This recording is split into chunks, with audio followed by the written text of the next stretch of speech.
قیمتش اهمیت ندارد. ما صاحب ملک این ساعت را میجوییم. به خدا نمیدانم.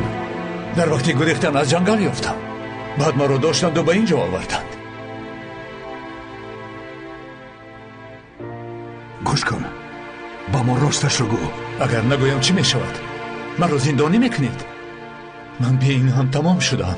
برای چی دروغ گویم؟ از جنگل یافتم و گرفتم. از سراسی مگه چند بار پخش کردم، شاید ویران شده باشد. به هر حال بینید.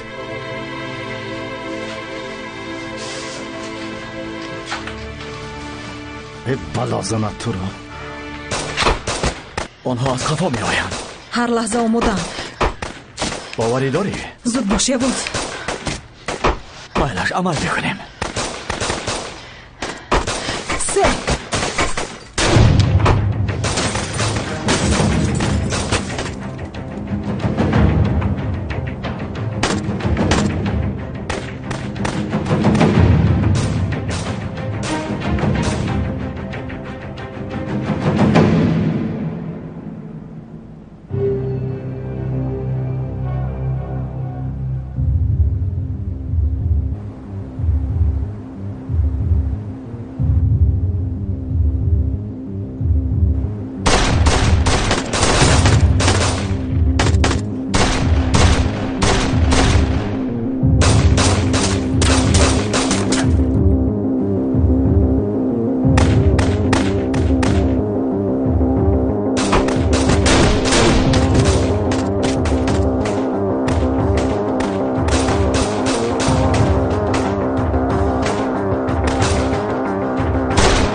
خودتان دیدید که در اینجا سربازتان نیست. اکنون ما را سر دید.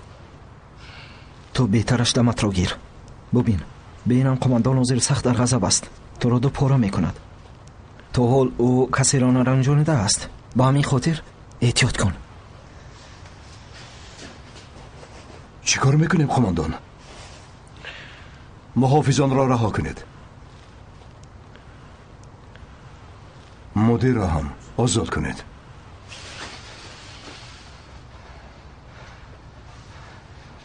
برای این کارتان جواب میگویید.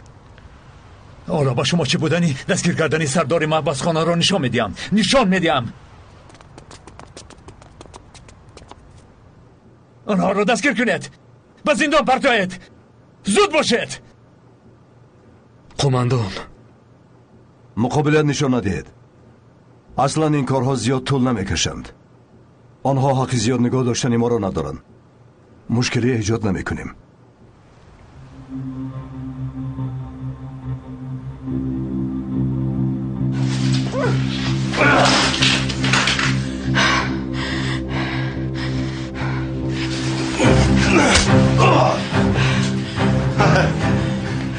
تو ما را سرگردان کردی پروکورور.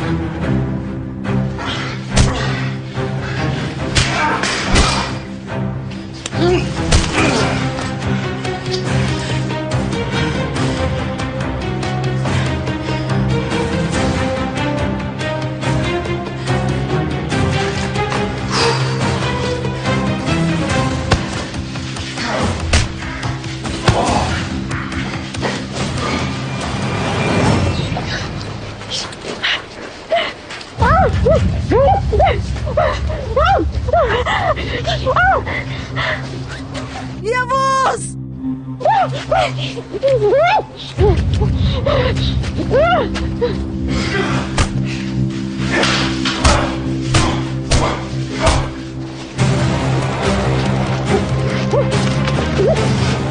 دریا!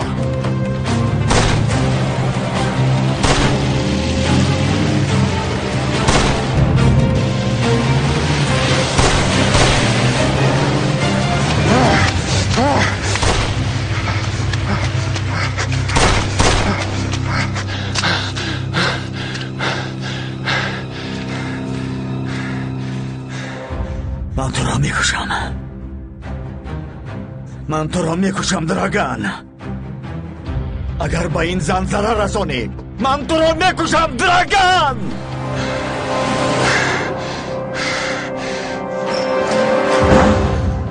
جرأتی آنها را ببین. ما را شرمنده کردند. چیکار کنیم سردار؟ شاید آنها را به زندان پرتویم و یک چند روز خوراک ندیم تا که عقلشان درآید. با شکنجه دیم نوران علی نور می شود. آنها سربازان دولتی هستند. آخر شما را رنجانیدند. من از ابلهی خودم می رنجم. آنها را باید به درون نمی ماندم. شاید آنها را به جای دیگر بریم. با آنها تماما سر و کار گرفتن لازم نیست. مقامات بالایی را آگاه کرده به ماشین سوار کرده به مرکز روان می کنیم. از آنجا آنها را بگذار به وطنشان فرستند. خوب